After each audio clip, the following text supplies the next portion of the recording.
The Watering Hole is a poetry organization that I founded with Monifa Lemons Jackson in South Carolina. We started out having our first retreat in 2013 simply because we felt the lack of poetry educational opportunities outside of MFA programs and SLAM units. After Dr. Dawes left USC and went to Nebraska, we felt responsible for continuing the legacy that he started. So we had our first retreat in 2013. It was intended just to be a retreat and led by people we wanted to learn from personally. And it continued. People there were like, we're coming back next year. And me and Monifa looked at each other like, I guess we have to do this again. It turned into something that has year-long programming now. We've just finished our 5th year. We're entering our 6th. And we work with kids and adults, and we do all of this stuff. But our intent is always to build Harlem Renaissance spaces in the new contemporary South. Retreats, those are our big year-end events.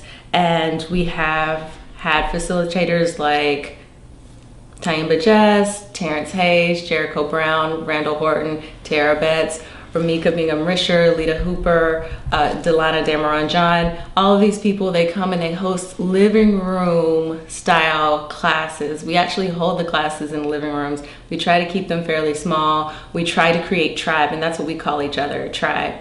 So it's based on generating work, not critiquing work. So as you're generating new work, you may get like some feedback here and there, but the purpose is creation, not critique. The purpose is building community, not competition. And so we become family, we become tribe. We're also launching at the end of this year, 2018, our first manuscript coaching residency. It's gonna be a very intense 5 days, but the point is to get you further along in your manuscript than you were when you started. I'm really grateful for my MFA experience. It was transformative in many ways. Without that experience, I wouldn't have thought a space like the Watering Hole or a Callaloo or Cave Canem or Vona would be important, Kundiman, etc., Canto Mundo. So I'm really grateful for the people I met there. Ed Madden has been huge in like just keeping me encouraged along the way as a former professor. The thing that I needed that I didn't have was a group of people who understood where I was coming from without a full class dedicated to explaining the diaspora or the value of this kind of impulse or this kind of work. I also needed a space that respected performance poetry, which the Watering Hole, like we put everybody from every community together in the same classroom and tell them to teach each other. We have a performance workshop every year as well at the retreat. But it was just, the MFA experience can be very isolating for people who are not whatever the dominant culture is. So they're of color, or they're not cisgendered, or whatever the case may be. And I needed a space that could feed me. I also needed a space that would teach me about writers of color. Like I took charge of that on my own, but I also wanted to learn from these people. So that's part of the impulse behind the space. Those are some of our core tenets that we stick to: affordability, accessibility, creating community, and then also teaching poets of color, teaching poets of color, living poets of color. I went into the MFA program as a fiction writer. I was halfway through a novel, and because Dr. Dawes was the professor that I drew to the most, Dr. Dawes and Dr. Madden.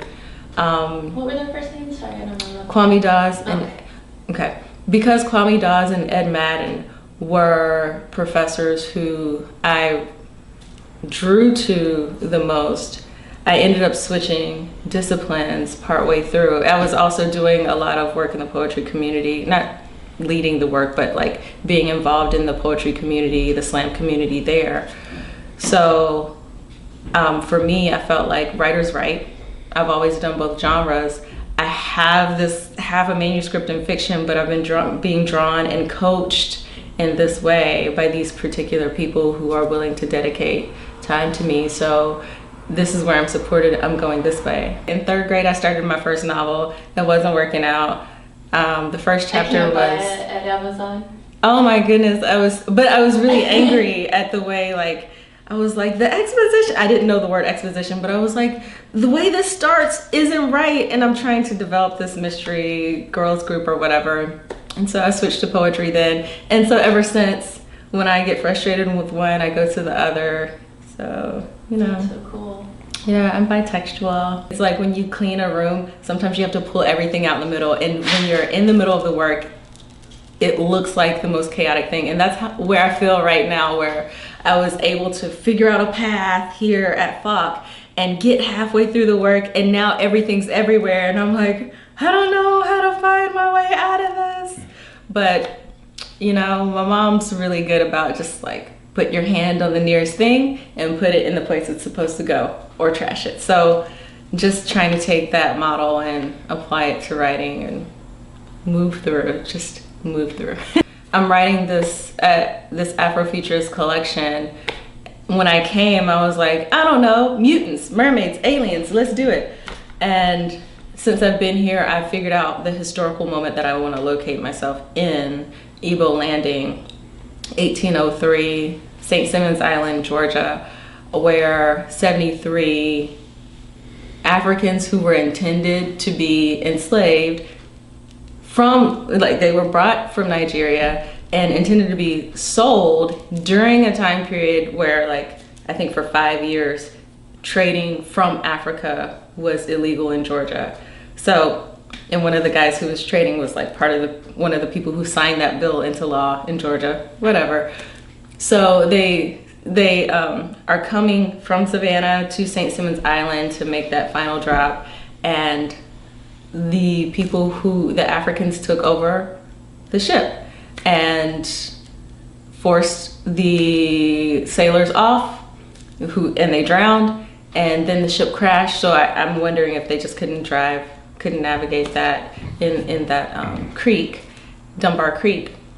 So those 73 people got out of the boat and walked into the water.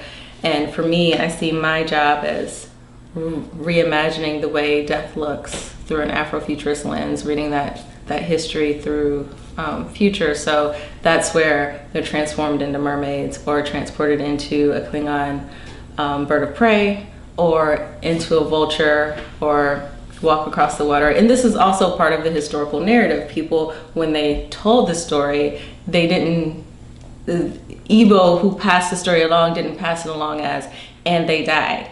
They passed it along as, and they flew into the air and flew back to Africa. Or they turned into vultures and flew.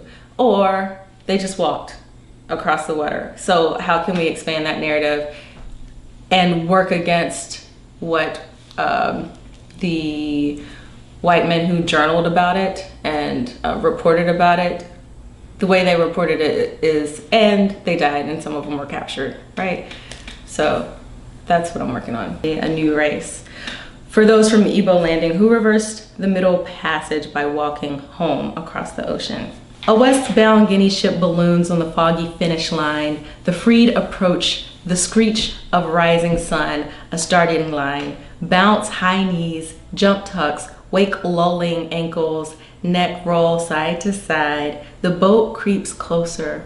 This is the greater commission, deliverance through resistance. Slap hands, grab shoulders, look inward on what was, reignite the longest 2 months, wrench of dysentery, the walls reaching in to squeeze a throat close, the debilitating sense of nobodiness edging the corners of sight, the voices, often a father.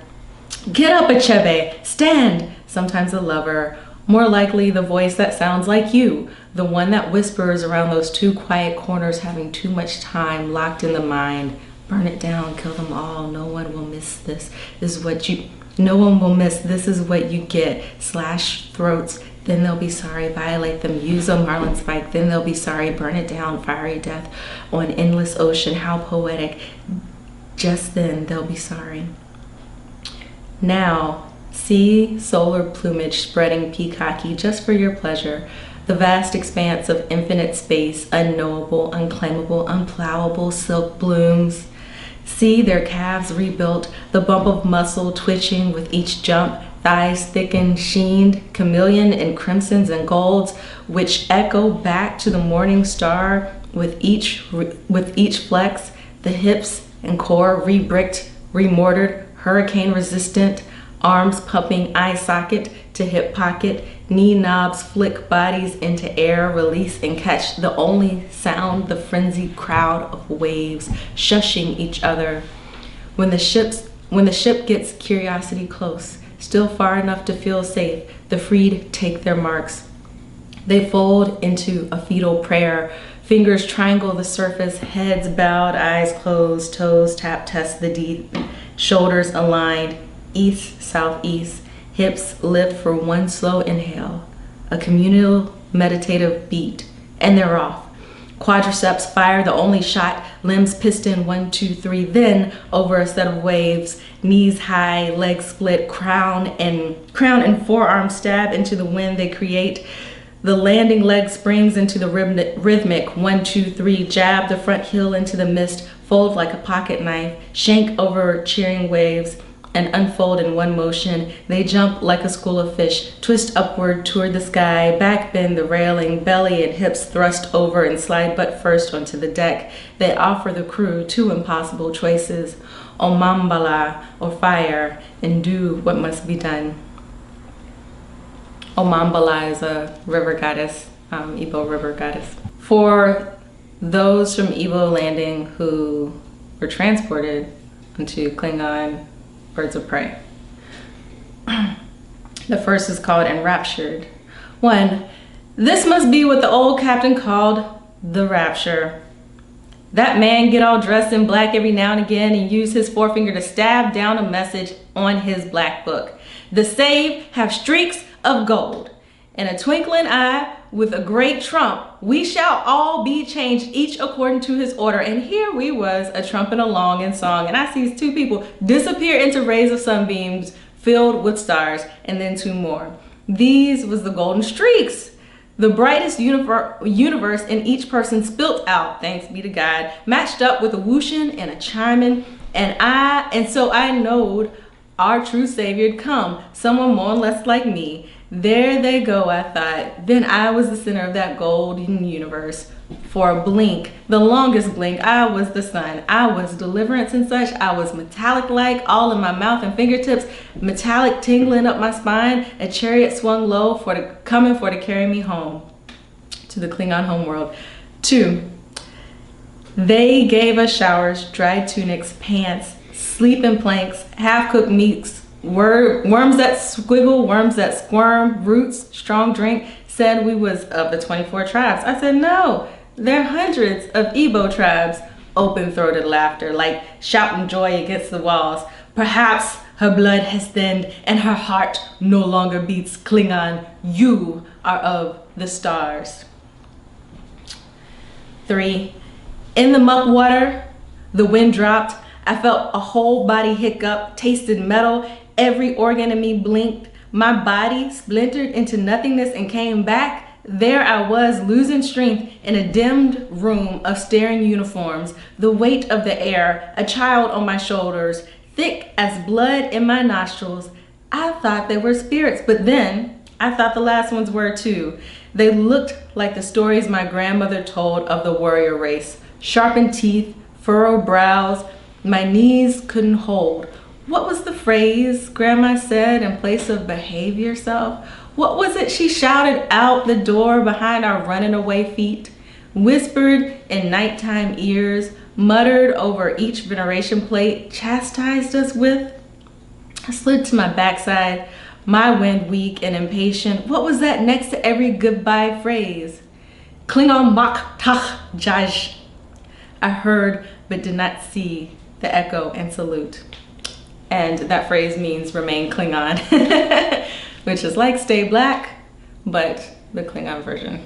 Last week in the Folk Gala, the New York Folk Gala, so it's 2018 in March, he was telling the story about being completely discouraged in the months before he received the fellowship notice. That he had gotten so many rejections, and he just didn't know what he was going to do with his life, and he was probably on the brink of making some big decisions. And I bring that up because I was also in that place. I was in this place of where, like, I had gotten all these rejections, decided that I was gonna have to take control of my life better, and maybe like go into business or go into real estate or all these other things that would provide an escape from one thing and sustenance for the other thing, and an escape and sustenance for both the art form and the art form.